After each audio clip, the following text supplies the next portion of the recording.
You are now listening to episode 6 of the Kentucky Gentleman Podcast, hosted by Josh, Blake, Hayden, and Combs. Get ready, because here comes the show. Cheers! Cheers! All right, y'all, we're back. Kentucky Gentleman here, episode 6, and it's going to be a good one. Just real quick, we'd like to say at the time of posting this, we've got 5 videos up, and as of right now, we're over 600, almost to 700 views.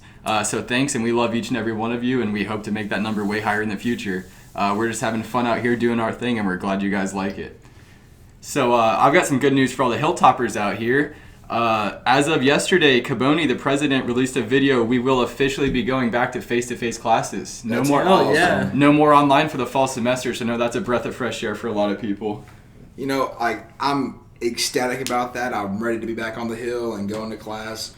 The only thing that I really hope, is that it's not like, all right, fall break comes and then boom, extended a week until Christmas is online. Like that would be devastating. If the numbers of the virus keep progressing, like at the end of the summer, if they pick back up, Well, they're talking about a wave 2 when everything starts to cool back down. Yeah, so that's the scare now, is that flu season comes and cuts it off early. Yeah. Right. Okay.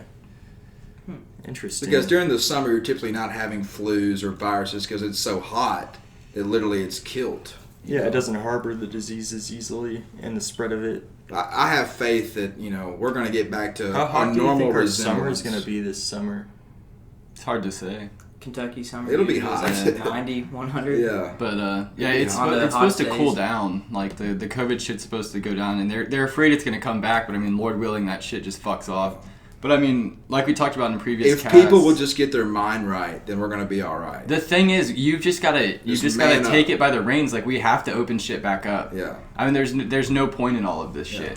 But once everything gets opened back up, it's going to be good. Do you guys think that things like masks are going to, stick around, or, I think for the near future. It'll be a part of popular culture. How near is near? I would assume you're going to see people wearing masks at least for the rest of the calendar year. Which, that's fine. Whatever people feel comfortable with. But the issue is we've got to get back out in public. We've got to start spending money. We've got to get our economy fixed. But, things have to go back to normal. Comparing... All right, so a society that already wears masks, think of China. They've been wearing masks... because of smog and pollution. On a huge scale for years, yeah. And they're a lot less worried about, climate change. Well, they're already opened back up. And things like that, yeah. But do you think that the introduction of things like masks is going to lessen the fear of, smog risks and, no. impurities in the air? No, it'll heighten it. It's bringing more awareness, I feel like. I think it'll be the same, probably. Those activists that, they want all the pollution and smog to go away. They're going to keep on pushing for it, I think. Yeah. But that's what you meant. For what it's worth, during this epidemic and shit, the carbon emissions and all that shit have gone down, drastically. Do you think they're going to bounce back? They expect them, yes, to bounce back, but as the scientists have been saying, a little difference for a little amount of time makes a big impact. So, I don't know the exact numbers, but, it's really good that things are, at least for the environment anyways, are settling down. It's a lot harder to get the numbers on how well the environment is bouncing back. Right. We do need to save the environment. I agree. And it's good that emissions have sloped downwards, but at the same time we have to get to a place where we can operate our economy full steam ahead and we're still doing it eco-friendly. That's true. We definitely need to... We can't just stop everything we're doing and just give up. We need to move forward to being economical and industrial. We need to produce shit because, that's what our lives depend on, but we've definitely got to do it in a healthier way. Yeah, I agree. What would have been really cool is if tech companies could have been in a spot to where that they could revolutionize the industry to a more self-sufficient one to, decrease emissions during this time. But, the world just was so not expecting this that wasn't a possibility. But in a perfect world, yeah. And hopefully, this will be a wake-up call for the world, and especially America. We need to move manufacturing back here, For sure. It's not good buying everything from China. They're going to keep on waging, economic wars on us, and it's just it's not a good thing to have them producing everything for us. I'm studying this right now, literally in my management courses, The United States, yes, we are a huge exporter. We make a lot of products and sell them to the world, but we still import more than we export. We rely on other countries to get our goods more than we send them out. That has to change, you know. And the other country we rely on a lot is India, right? I could be wrong about that, but I've just heard that in the past. Yeah. I mean, we rely on a multitude, like, the world economy is becoming global. Yeah, it's we're becoming opening connected. up for free trade with everybody, and we're becoming interdependent, meaning we rely on the cooperation of all the countries. And when something like this happens, it creates a lot of stress on the world economy as a whole, and it can lead to things like literally war. Yeah. What scares me is that, like, you could see, like, a currently middle-class country be affected by the coronavirus so heavily that they become third world, but you're also going to see third world countries bounce forward. No, that's not You don't that's not think? exactly true. What's happening is that there are food shortages in America right now, right? We're having, shelves are being wiped clean. Mm-hmm. In the third world, they are starving to death, literally. Like, when you're talking about large amounts of people dying, That's where the most the is. third world is being absolutely wiped out. And it's a shame. Decimated. It's a shame that we are too attached to our first world lifestyle that we will not help them and recognize the problem that it's really affecting third world individuals. The wormhole that I was going down was that, like, if we had such a shift where, like, possibly a middle class country became a third world country and a third world country swapped places with it, then that could lead to, like, global, just crazy happenings based on the UN having to make changes and things like that and address those issues. I'm not debunking you, but I'm saying the third world country would not replace. It would just be gone and be swallowed up by a diminished and worse off Do you first think world there's country. areas where whole populations could go extinct that share borders with places where they won't? I mean, who's to say that? But I mean, it is undeniable that, like, in our society, the way cultures advance, like, the world is very top heavy.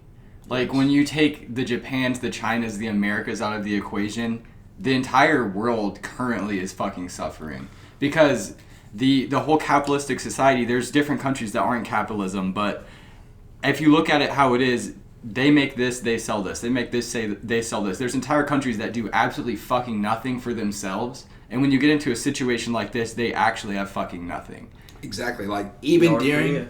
like, right now, the whole world is experiencing a global economic crisis. And even now, the four of us sitting here combined, the four of us spend, consume, and use more than probably 50 or 60 people in a third world country do per day. Literally, we probably do. We're drinking top shelf bourbon, like, that is meals for 2 weeks. And we don't even think about it. We We're so honestly blessed. guilty. We are blessed, but we are also complicit in the starvation of third world people. And nobody is willing to give that up. And that's a topic that needs to be discussed. I mean, I think it's very sad that a shitty day for America, or like what you think is just basic and is nothing, the fact that I'm in my own apartment, I have food, I have clean drinking water, like what I would consider bad, and we're in an economic recession and shit, what I'm living right now would be a fucking miracle for some people. Yeah. And I find that really sad. I really do. There's people out there, there's multi-billionaires, and there's people that don't have 2 fucking pennies to And we're here because we're thinking of how much more we want to. Exactly. You know? But when you think about it, though, between Warren Buffett and us, what's different? What does he have that we don't have? You know what I'm saying? Besides, like, he can look at the ocean, he can fly wherever he wants to. He really doesn't live any better than us. He goes to, we take a shower, he takes a shower, like, literally, he doesn't really live that much better than us. I think in general, what makes him having a $10,000 watch and me having a $100 watch, what's the Still difference? tells fucking time. Exactly. I think Exactly. in general, what qualifies him to make an inference about the way that you should live your life and why people want to listen to him and why he's such a public figure. Because he has power. Well, no, not that. It's because he lives without the stresses that we experience every day, and therefore he can make decisions that aren't impeded or brought down by the struggles of everyday life. Arguably, he lives under more stress. I want to say I think everyone in life has trials and tribulations. But like, what do you think Amen. his stress is about compared to yours? well, like it may not be His like, portfolio. for us, I was gonna say for us it's gonna be like money, but for him it's not gonna be money. It might be like Fame. Yeah, fame. Yeah. Like he might have a kid who like hates him because Stress is always going to like be he didn't take care of his kid unavoidable. No, you said he might. He does. Literally because he's already committed his money not to go to his children. Okay, yeah, there you And go. That's Bill Gates. Well, but Oh. it's a lot of billionaires that are committing to the Bill and Melinda Gates Foundation. There's like a billionaire's Okay. promise Bill Gates or whatever. started the trend. Yes. Gotcha. That's really good. So And I'm skeptical of the elite class. I that am. they have good intentions. I'm skeptical, but I will say this. I That- wonder if there's an algorithm that helped them decide on the amount they were leaving their kids. Like, for how much money you minimally need to guaranteed be successful. If you leave somebody $1 million and put it into a hedge fund account, a trust fund account, they're going to be fine. They're going to be absolutely fine. Is that if you prepare them for the million? If you have for 52 years? billion and you leave 1/500th, Because if you or I Of won your- the lottery for One a 5,000. million tomorrow, you and I could go buy $1 million scratch ticket, win it, Yeah. and it would ruin our lives. Anyone in this room would not be prepared for that, you know? well, that's the thing about people who win the lottery. They always end up living a worse life just because Well, they didn't earn it. And arguably, the people who are inheriting that same amount of money, they didn't earn it. You don't earn it if you win the lottery. And so, like, is there a way that you can raise someone to guarantee just not mess that up? And could we start to imply that with our population to create better entrepreneurs and more entrepreneurs to control your a global kids. market? Spank your kids. I don't think you can solve that problem. Like, regardless of who you are, no matter how humble or how, I don't know, how affluent you are, Exactly. all humans are materialistic. You see something, you want it. You get something, you want something better. You've got a $600,000 car, the next year they make a $900,000 car. You want it. You don't fucking need that. No one needs that. it is a proven statistic that family fortunes are gone within 3 generations. Yeah. But most protests are focused around the misdistribution of wealth, and therefore all of those people that go out there and protest things like that must feel like they could be doing something better with the money, you know? And so what do we have to deny the creativity that any human could potentially have Humans with will struggle for not a resources and money. limitation of resources? You know, because if you think about money, all money is the availability of any resource you want. And so if you could have That's any more. That resource is literally the definition of you economics. need, yeah. The allocation of scarce resources. I think that money is evil. I'm not gonna lie. Oh, it is. Like, it's the limiting. love of money is the root In- of all evil. in- That is scripture. In previous societies where you had individuals like, this man made the weapons, this guy grew the food, this guy produced the clothes. Everyone worked together. It was a community. You worked to survive. You Bartering and you didn't work to counter-trading. buy fancy cars or houses so fucking big you don't even know what's on the other side of it. People live to fucking survive. And we're surviving and we're thriving, but we're wasting our life chasing fucking items rather than chasing intelligence and chasing fucking memories. And we've also seen inherently intelligent populations just straight up killed off. Yeah, Hayden, do you have something to say about that? I was going back to like the money thing. I don't think money. You said it's evil. I don't think it's evil. I think it's like a tool. I think is evil. that evilness comes from greed. So yeah, that's what I was gonna Controlling say. the knowledge of how to use the tool. Right. Yeah. And I think like other stuff. Just like I how think drugs can military- be tools. Everyone, like medicine and yeah. like it's a tool basically. And people abuse them because they're not educated on what they are capable of or what they do. Just like a military is educated on combat, a population of normal people is not a tool of combat, whereas a whole military is. And yet, biologically, we're all equivalent, you know? And so, Alright. how do you create weapons of war out of the same thing that you create arguments of peace? That's all based within people. I've got a quick question for Yeah. y'all. So, if you were to go to the military, what branch would you go to, and why? The Marine Corps. Marine Corps? Why's that? They're the first boots on the ground. That's true. Like, I mean, you're a wanna be- badass if you're a Marine. And shout out to my buddy Ethan. He's a Marine. He's about to get out, and I'm ready for you to come home, bro. Thanks for your service, Ethan. Shout out to Thank my you, best Ethan. bud Caleb McDonald. He's a Marine too, and he's killing it out there. My best friend since preschool joined the Marines. His name's Gavin, and he joined right after high school. Love that man to death. You know, support our troops. We don't think those people enough. Like, we couldn't be sitting here filming this podcast if it wasn't for people that got us free speech, free borders. Like, we're living in a fucking paradise right now that we don't appreciate. Because people have shed their blood for this country. And we don't know any worse. Right. And let me tell you this right now. Typing on a keyboard is not the same thing as literally going out there and risking your life for the freedoms and ideals of this country.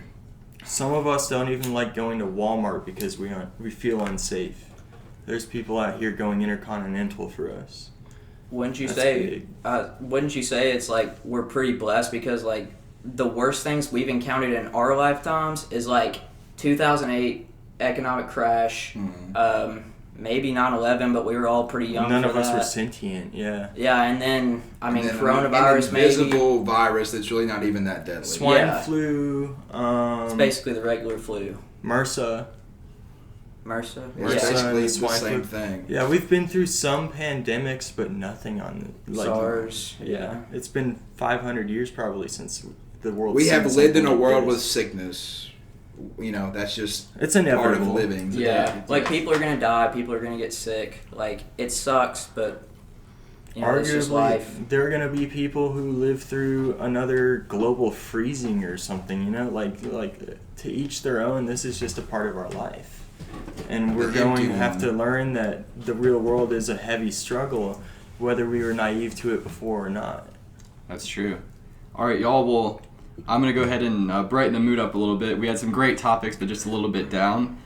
Today, we're going to be reviewing Jack Daniel's Blackjack Cola. Okay. Hell yeah. I've been drinking a few of these today, and they are fucking amazing. I'm not going to lie to you. So, as we all know, Jack Daniel's, Tennessee brand. Shout out to all of my homies in Tennessee. I love you guys. Yeet. And even nicer for our 502 family out there, this is actually manufactured and bottled in Louisville. So, Okay. Okay. It's a really, really nice bottle, you know, produced, made by people that we live with. Shout out to Kentucky, shout out to Tennessee, and let's all take a try. All right.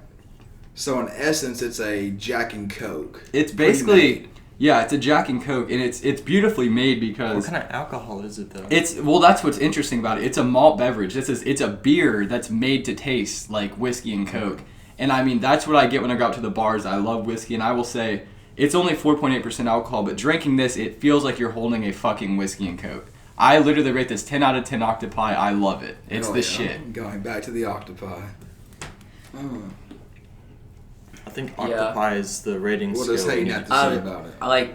I'd rate that probably 9 out of 10 octopi. Okay. You can't even taste the liquor in that. Like it just tastes like A Coke. cherry Coke. Yeah. It's dangerous. It's really, really fucking good. yeah. What percent That is alcohol very that? smooth. 4.8%. Nice. All right, So Jack it's like- Daniel's yeah. country cocktails. That's what you need to be looking for. Blackjack Cola. Just definitely- straight up Coke. I'm definitely getting that next time I go to the store. Oh yeah. It's amazing. For those of you interested, 6-pack of it, It $7.29. was really good. Really good value. It's If fucking. you get it from the best in BG, that's University Liquors. You heard it here first. Settling may occur. Is malt liquor heavier than soda? It's because it has caramel color in it for appearance. Okay.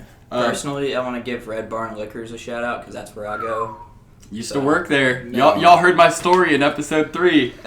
It's not a debate. University Liquors on 1401 Adams Street in Bowling Green, right across from CVS. It's the best place you can possibly go to get your liquor, wine, beer, anything you want. If we don't have it, we'll get it for you. Come through. All right, that's See, good. I That's like good. them both because I go in and everyone's like friendly to me. You know, I go in, get my alcohol, and I'm out of there really quick. Would you rather go in, Hayden, and see a stranger or see me? I'd much rather see you, Josh. Okay. Your All right. beautiful Thank you. face. And Josh while- is great. While yeah. we're on the topic, we all agree a nice beverage is what you need sometimes. What's that sitting over there behind you, Josh? It is a bottle of Old Kent Peach Pecan whiskey. This is really a hidden gem, and for the price, you cannot beat it. Currently, I'm selling it for $18.99 a bottle plus tags, and it is made by Florida Georgia Lime. Really, I've never had a better flavored bourbon. As far as flavors go, not a better one on the market, I feel like. Do you attribute the flavor to the barrel or the ingredients? Can you tell from the flavor of the whiskey? It's just, Probably ingredients, right? name me another peach pecan flavored bourbon. I don't know any of them. And the pecan complements the peach and vice versa. I will say, I know a lot of y'all drink it, especially since it's a semi-local beverage. Bird Dog, really popular whiskey. They make it's made in Bowling Green. It's smooth. It's really good. But I will say, this Old Camp Peach Pecan Whiskey turned me off of Bird Dog. Yeah. It is smooth as fuck. The flavor is just amazing. I mean, I'm not kidding you guys. You take a drink, straight up peaches, and then you swallow and just get a nice hint of pecan. Yeah. And I mean, I can take shots. I like whiskey, but I usually make mixed drinks. You could drink this Old Camp straight out of the bottle. Oh, yeah. You really could. It's fucking amazing. And if you like Florida Georgia line, it's all the more reason to buy it. Which, I like it. It's kind of thick for a whiskey because it might have some extra sugar from the flavoring. Oh, yeah. But still, especially with the drinkability of it being straight, it's not a 160 proof barrel proof bourbon, But you're not going to be downing it all night consecutively. You're just going to be enjoying it. I could see myself having a long day at work and coming home and drinking some Old Camp on the rocks. Oh, yeah. I really could. It's 70 proof. It's the perfect amount. You're going to feel good, but you're not going to be fucking puking your guts out. So I'm going to go ahead and take a sip of this. And you don't need a chaser? I still think that when No, sir. Just amazing. I mean, once again, I'm going to keep the trend up. That's a fucking 10 out of 10. Yeah. Okay. Jack Daniels, Blackjack Cola, and Old Camp Peach Pecan Whiskey just running the game. If we're reviewing it, just know it's going to be worth getting because we don't drink nothing that's... Unless it's an IPA. Yeah, you never know. Right, yeah, and I think never know. Since we're trying a couple of new alcohols, we're good on the IPA for having those available for later. They're already fucking expired, so Yeah. we're not... We're not stretching not in a anything. rush. We don't want to do that every day to ourselves. It's harmful. Yes. I thought about drinking the Mildew IPA last time. I thought it might get us some better ratings and more If you can views. survive. Glad you did. If I could survive, that'd be great. But. Maybe if we were like 20 times as big, but I wouldn't see Or that. 20 times as drunk. Yeah, I probably So- would have been just puking my guts out all night. So. Can I relate a new topic to a point right that we ahead. made? All right. So we've recognized that there's been intelligent populations that have kind of been wiped out. And Hayden and I were having a discussion about which martial arts a newcomer should get into. And so you had a really good point that kind of put me onto this conversation. You want to get into that, Hayden? About the story or just... Let's go with the story first, just to introduce what's cool about it. So I had a friend today, I was talking to him about martial arts, and he told me this story about, it was a long time ago, but back when the Chinese, they didn't have guns, and they got in some war with the British, and the British had guns, but the Chinese thought their swords were superior, and they thought that their swords could block the bullets, I guess like a lightsaber, and the Chinese got mowed down.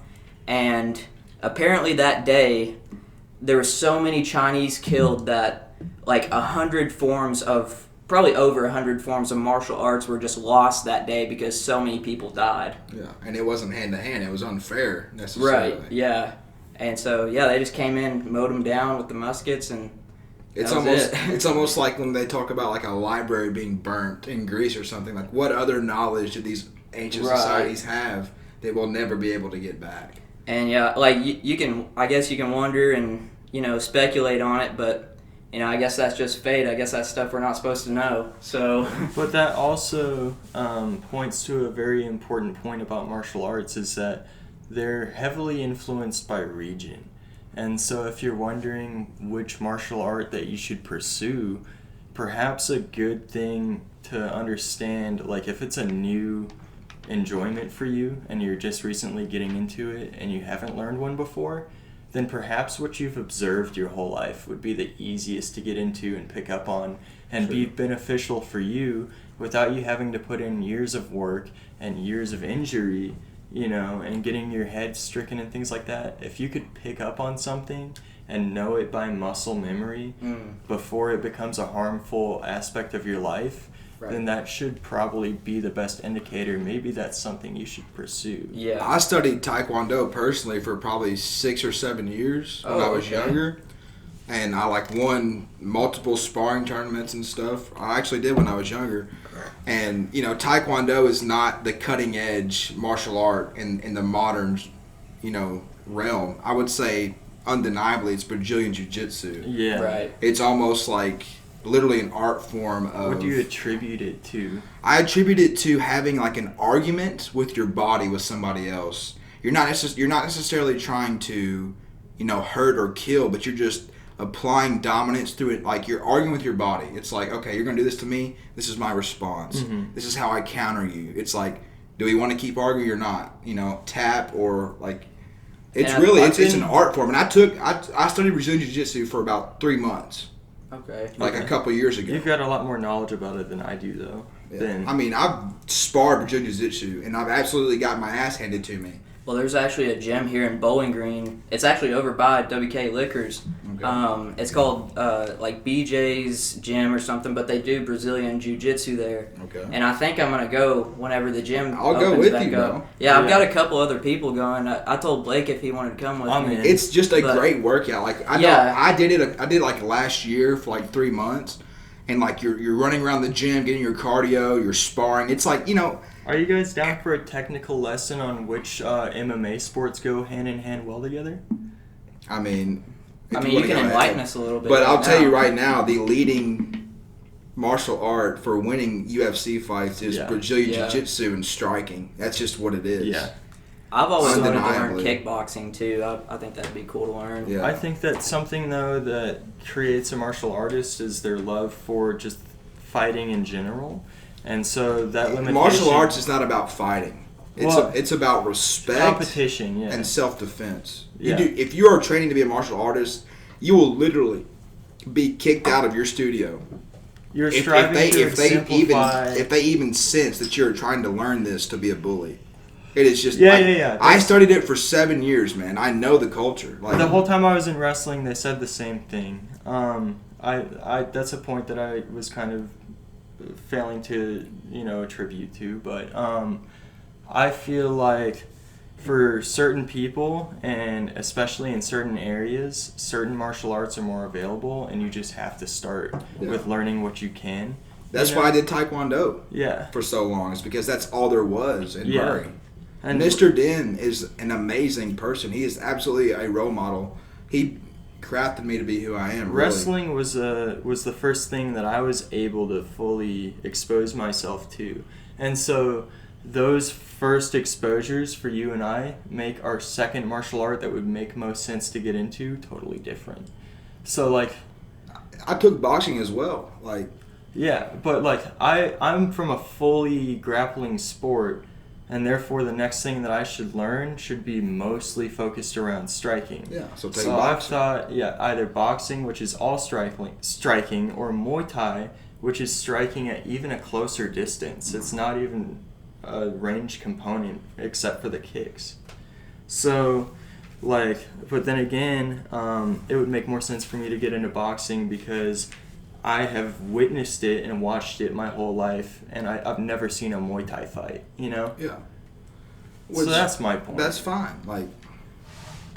So, going along the same lines, fighting as an art, in the art scheme, festivals are starting to be rescheduled for late this fall. So all of our music heads out there, everyone who likes to get out and have some good festival fun, around September, October, we're going to be back blasting. I was really hoping for Bonnaroo this year. I know me and Combs are going to try to do the Roo Crew. And get in there for free. Hopefully we can still do that. But there's going to be a lot of people canceling. It's feasible. I've never been to a festival. I've been to one concert, but Hayden I know is experienced. I went to Bonnaroo.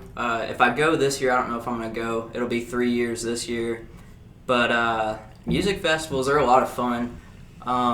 You get there and set up camp, and immediately you're around a bunch of people and you don't know them, but they're all friendly. It's a whole nother culture. Yeah, it's a whole nother culture. It's like a little world right in there. So Yeah, it's just like a different experience, and everyone that goes has like an awesome time there. The only thing I complain about is the price. So it's like, once it's said and done, both years I've spent probably like $800 when it's said and done. Oof. So like the ticket's like $400, but then you got gas to get down there, get all the supplies you need for camping, food, yeah, and then, just like other random stuff. The thing is, though, I personally find it to be an incredible value. So, like, say, for example, I love Vampire Weekend. They're my favorite band in the fucking world. They have been for a very long time. If I wanted to see a show put on by Vampire Weekend, I would be spending between $100 and $150 for one ticket, and that's it. Just Vampire Weekend. Hotel. Whatever. Travel. Well, I'm from Nashville, so I'm kind of... Yeah. I'm Cheat blessed. code. I'm blessed. But... You're going there, it's a festival, you're around like-minded people, you're all appreciating the art. You're seeing anywhere between 70 and 80 names. Yeah. And I Big mean, names. And if you look at it, like, from that perspective, you're paying $6 or $7 a person. Like, Yeah.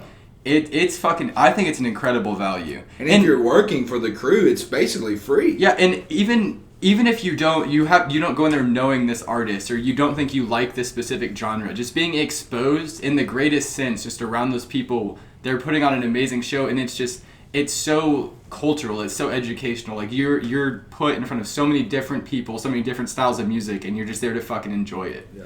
I've never been. I want to go. I want to experience it. For I've real. also never been to a festival. Some of the big names I've seen there, well, I saw my favorite rapper Eminem there first year. Heck yeah. That's probably one of my favorite concerts there. Lil Bean opened up for him. Yeah. Saw Post Malone last year, Future, Denzel Curry, just different names like that. Like, you can find it all at Bonnaroo. But I mean, those 4 names right there, those are big ticket people. Like, if you were to go to just a concert individually for those 4 people, you'd spend well over $1,000. Right. So Bonnaroo is an incredible value, and I would highly recommend it for anybody. It's just great. You just got to be careful. I feel like if you're in a festival environment, you got to be careful. You can't overdo it. Like I said, I've never been, but we've all heard horror stories. Can you guys name something that is more fulfilling than a festival, just off the top of your head? Personal I'm peace and curious. meditation, living You've your never everyday been to life one. You've wholesomely. never been to a festival, so I'm kind of asking Hayden and Cone. I honestly can't, because I think in every way, like, every aspect of your life is some form of art. And, like, art is so important for our society, and it's so important for just becoming a better person. And as I was saying earlier, you're around so many different people, just thousands of people, and everyone is different, but you're coming together for one common theme. You're here to be influenced. You're here to hear what other people have written down for your ears. And it's very spiritual to be in front of an artist that produced music, and they're portraying it, they're playing it for you right there in that moment. And that's just what it's all about. What question did you ask, Blake? Sorry, I wasn't. I asked if maybe you could think of a more important experience fulfilling. than a festival that you could experience in like a day, In a day? I would say a Or festival during the same like, amount of time A as a 3-day festival. festival is like a vacation for people who like the musical arts. Honestly, like, Could festivals you are think of a fun, better vacation? but a better vacation, like, yeah, Bonnaroo's fun, but How much I'd money much do you wanna rather go to, spend? like, I'd much rather go to, and don't get me wrong, I love music, but I'd much rather go to, like, the Grand Canyon and see that. Yeah. Like, I've That's- never seen that. I've never been past, like, St. Louis, Missouri, so, like, I just think there's so much of the world I need to see. I don't need to spend it at Bonnaroo when I've already seen that, The Grand Canyon is fucking gorgeous. And, like, I'm afraid of heights. Like, I don't like being up high in the air and shit. But, like, I went to the Grand Canyon once. I was blessed to be able to go, and it's actually fucking humbling. Like, the pictures you see online, while they're beautiful, they do absolutely no justice. Like, I would encourage you, instead of just doing stupid shit with your money and being lavish and buying things you don't need, fucking travel. Just throw your shit in a duffel bag and go see some beautiful There nature. is so much in this world that you really have to be there to experience it. When you get to the top of a mountain and you're looking across the horizon, you will have a spiritual experience. Exactly. I mean, you buying a fucking $150,000 supercar is not gonna It's gonna make you cry in that fucking car. It's not gonna That's give like you the 5 experience. vacations out of the country. Exactly. Yeah. Like, there's so much in this world. Like, The best things in the world are visual. You really have to be there and you have to take it all in. And you just have to understand I'm a human being and I'm small. And nature is fucking beautiful. And this was put out there to be looked at. And it's just a fucking amazing to be there. I was actually setting up a job to go to Alaska this summer. I told Blake a little bit about this. Awesome. But it was like a tour guide job. So basically I'd get of Alaska? Juneau, or however you say that. South Alaska. Juneau. Yeah. And I had some friends in my fraternity who went, they've been the past couple I've years. seen those pics. Those are badass. Yeah, like it is so beautiful up there. Mm-hmm. It's like a different world, and like they were like camping right. It was insane. And that would be like awesome because the job is you're like in a canoe on like a beautiful lake, just showing these people like just leading the the scenery. fucking trip. Yeah, and you're getting paid while you're doing it. Yeah. So I missed an opportunity to go to Alaska last summer because of I had to work instead. I wasn't gonna get paid to go, but it would have been a free trip. It was from the research I did for biotechnology, and do you guys want me to talk about that? Well, what part of Alaska would you have What was the opportunity going to be that you missed out on? I would have gone to the very, very northern tip of Alaska inside of the Arctic Circle during the summer when it would have been a day season and the sun would have been out for 24 hours the whole 3 months that I could have been there. Man. And basically we were researching birds. I was doing biotechnology research for the school, and we were researching these birds that mate during that 24/7 daylight period. They migrate to mate there, and they are unaffected cognitively by staying up for extended periods of time compared to a bird that's immediately a genus away or a species away that mates just south of the circle, where they have regular day-night schedules all year round. And so this is related, Blake. Their cognitive function is more in line with the way ours works. Tell me about your studies you were doing. I thought they were pretty interesting. When you were sleep depriving. That's what I'm talking about. I know, but when you were actually doing it, not Alaska, when you're doing it here, you were sleep depriving what? I just have to set up the framework for explaining that and why we can't talk for 10 minutes at a time about something, bro. Okay. This is about a 4-minute thing. What did you say it was? So I don't know it's tribal language that the places were named after. So it's wherever in Alaska that the sun does not go down. It would have been south. So it's just Alaska. North. So we were cleared to capture 30 wild birds from both sides of that line, and so we're gonna tag them. They slept deprived these birds for about all night. They would keep them up for like 18 hours and then immediately do the cognitive trials. And these birds would be functioning either less cognitively or just as cognitively.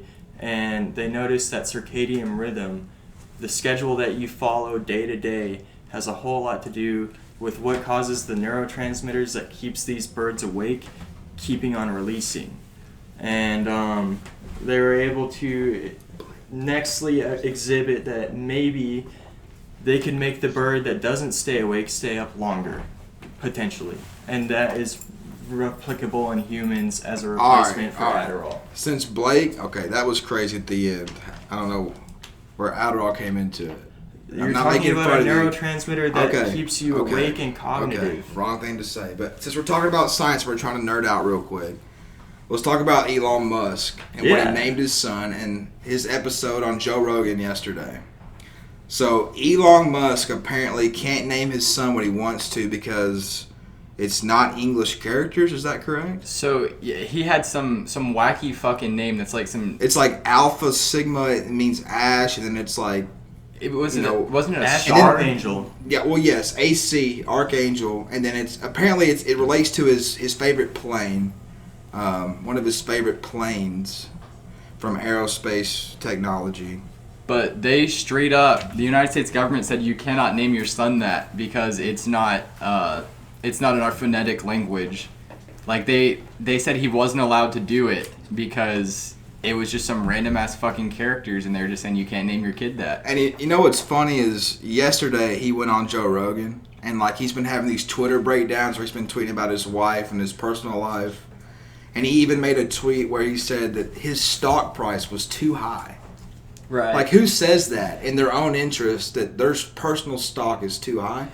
Well, the Tesla, I looked into that because I've kind of been investing recently, and the Tesla stock was at like 808 a share, and when he said that, it immediately went down to 700. So That's basically, a hit. that's huge. And when he went on Joe Rogan, he said that he was tired of material goods and material possessions. He's been selling his houses. He's been getting rid of all of this stuff. And he said his main reason for doing that is because he said people look at him differently.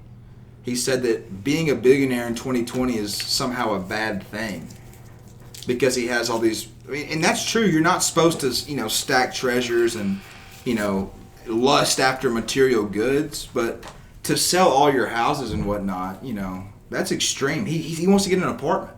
Well, I think that alludes back to 2 points we made during the beginning of this broadcast. So, like, money is evil. This man has more than you'll ever see in your fucking life, and he doesn't want it. Yeah. If that proves to you that money is not fucking evil. He doesn't want his money. You're right. What he wants is the ability to do and create things. He wants to die on Mars. He's a fucking innovator. He doesn't want money to have a house. He wants money to produce change and better the human species. And Does that's anyone noble. know about his childhood? That's noble. I don't. Actually. I know about his college career when he made PayPal and all that. Oh, when he was in that's college, right. when he was in college, he turned his house He's into a young nightclub. entrepreneur. He turned his house into a nightclub, charged entry, and that's how he basically got his first capital to start PayPal and whatnot. He has been an intelligent entrepreneur his entire life. It's Yeah. impressive. But it's just, I think it's personally terrifying to me that someone that started from the bottom just like us made it to the very, very, very top, and they're not happy about their current life Jeff circumstances. Bezos. He is did happy. too. Elon Musk is happy. He's just not necessarily. He is done with deriving his happiness from material goods and possessions. Well, he doesn't know what he can do. He doesn't know what his next step is. The Like, richest man in the world can't even keep a wife. He knows his Jeff next Bezos? step. That's not the richest man in the world. Bezos? Bill Gates or Warren Buffett is the richest man. Well, in the yeah, world. his net worth got cut in half. technically because it's of the his Rockefeller divorce. family. The Rockefeller family. In history, yeah. Well, still today, you just won't find them on the internet. Crazy. the original families, like the Rockefellers, the Morgans, the Carnegies, like those people had more money than the United States government. And they still do. I believe it was They still do. I believe it in was their JP family Morgan. trusts and foundations. you can fact check this, but I believe it was JP Morgan actually physically bailed out the United States Treasury. Yeah, and that's why the Federal Reserve exists today. It's wild, but like all these people with money. Let me tell you this. This is a fact. This is an absolute fact. You're gonna say Josh is absolutely crazy, but look it up. The Federal Reserve Bank, which prints the American dollar, which prints every $100 bill, every $20 bill that we have. They literally print it. The Federal Reserve. They are not a government institution. They are a privately owned bank, and they are owned by about 3 or 4 families that came together on Jekyll Island in the early 1900s and created the Federal Reserve banking system. They do not answer to the president, regardless of who the president is or the Congress. They do not answer to them. They are a privately owned institution, a privately owned bank, and they print the U.S. dollar. Have you heard that story? I don't know how big this story is, but apparently some people are talking about possibly just doing away with the Federal Reserve. Yes. Because everything in our economy is like based on debt. Ron Paul has a book that he wrote called End the Fed. Just a yes or no question. I'm curious that because your major is relevant to what you just said, were you ever collegiately warned about that or told about that? No, I have not, but I have done independent research for years. I have read multiple books. I have read Ron Paul's books. I have read Naomi Prin's book. Her book's called All of the President's Bankers, and it literally takes a summary of U.S. politics and the banking industry. I have enveloped myself with the economic system of America and our banking system about where the true power and where the money strings really are for a long time. And that's why I major in finance. Invest in Independent big banks. research. I still believe in our system. I still believe in capitalism. But I also know that you need to know the historical background about what you're getting into. Just like the point you made, independent research is always going to be the most important because it's driven by the self-ideal that you think that you need an answer. Yeah, exactly. You know? Getting a formal education is good, but it's never going to satisfy you completely. You will never be actually educated if you get everything from the source. You have to pioneer your own Exactly. satisfaction in this world. So what do y'all think happiness is then? It's This may be a deep subject, but That's the ability to make what you think that you need happen. Happiness is simply waking When up in the reality morning. you don't need anything. But No. in order to be able to reach into your dreams and what you envision that you deserve is fulfilling. Happiness is just simply knowing that you are serving a purpose and that you can accomplish that. Like, if you wake up and you think, you know what? I'm happy because today I'm breathing and I can go help somebody else who's struggling. He's right. That is happiness. You can only be Yeah. happy within the own boundaries that you set for it for yourself. Exactly. I'll expound upon that. I agree with Josh, just in different wording. I believe that happiness is feeling loved. Being a person... And sharing love. Yeah, as well as sharing love. Yeah, being a human being, everyone wants satisfaction. Everyone wants to be accepted by those around them. And when you wake up in the morning and you're not having a good day and you're looking at yourself and you're being like, my life isn't perfect. It may not be. It never will be There are perfect. people that fucking love you, and there are people that would give their life for you. Regardless if you realize it or not, each and every one of us has made a significant impact on someone else's life. Exactly. You could have saved their life. You could have helped them. You could have given them information they'll remember for the rest of their life. But when another human being loves you, that's what happiness Let's is. cheers to those people. Cheers. Cheers. To happiness. At the same time, you have to give. You get what you give, man. We have to recognize that we are blessed and we have love. We have to share that and help as many people as possible, or else there is no true satisfaction. And I was going to say, happiness, I'm kind of rewording what you said. It's just having a positive attitude. You know, like, not all situations in life are going to be, sunshine and rainbows. And most of the time it's not going to be Exactly. that. And so, having a positive attitude, just like, it makes everything so much better. Because if you have a negative attitude, first time things get hard, you're just like, Yeah, you're I don't already want out to of do the this. game. You're already out of the game. Yeah. Do you guys think that one of the most basic requirements for something to be a talent relies on your ability to influence the people around you? No. I think so. If I don't know, in if you some know in your cases, heart of maybe hearts not. that you have a special talent, a special gift, you know you have that. You don't need outside recognition. You can respect that in yourself because you see the products of what you're able to do with that. So perhaps everyone has a talent that could change the world, they just never expose it. Yeah. They never believe And the it. people that learn how to expose it are who you see influencing. Every single human being who has walked a step on this earth has radically changed it. We've all learned something no one else has, and we might not even realize It's it. the butterfly effect. Just the fact that you exist, you change the whole game. I believe that being yourself is a talent. Yes. Being able to be an individual human being who isn't influenced or coerced or changed by other people. You can listen to their words and you can appreciate what they're saying and doing for you. But at the end of the day, if you're not yourself, if you're a follower, you're not living the life you should be. It's like a basic achievable talent where some talents aren't achievable. Just by be any other yourself. person. And today, a lot of people, they fear being themselves. They're scared to be themselves. Let me tell you some great advice It's a that I've talent heard. we need to challenge Listen, you to have. I know. Let me tell you why you should not be feared of anything. Because fear is false expectations appearing real. When you're feared that, if I approach that group of people and try to talk to them, they're just going to think I'm an idiot and they won't like me. That's a false expectation appearing real. You go up there and you do your thing and they're going to be grateful. Come on. You can't fear the unknown. Exactly. You just have to jump into it. That's like Wayne Gretzky. You just have to jump into it. One of the most beautiful things ever said, you miss every shot you don't take. Exactly. I love that quote. False expectations appearing real. That's fear. We have nothing to fear. We have nothing to fear. I think that's a great place to end this podcast. Okay. All right. I like that. Fearless. All right. Cheers. Final Podcast cheers. y'all. 6. Fearless. Cheers. We hope y'all enjoyed episode 6 of the Kentucky Gentleman. We got Hayden back again, which absolutely great episode. We got awesome. Blake. Shout out to Jones, Joey for being a Josh. really good guest. We appreciate you, First Joey. guest. Joey and Dylan. Dylan piped in. Dylan did. Dylan was a big help. I want to give a shout out to my boy 2K Louie. He's our up and coming rapper. He watches the show. He's liked it, subbed, so I got to give him a shout out. I got to Fuck let yeah. him know. Listen to his music. He just dropped Gucci Galore last week. It goes hard, man. I've seen him live. He's actually good at what he does. He's got a good team around him, and he's gonna make it, bro. All Give me a right. feature, bro.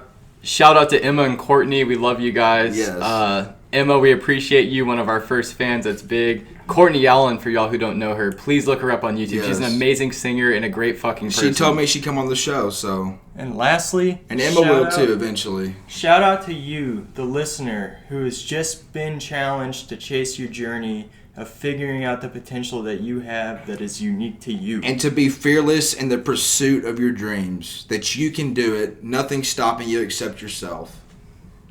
And with that, This has been the Kentucky Gentleman, episode 6. and we'll see you next time.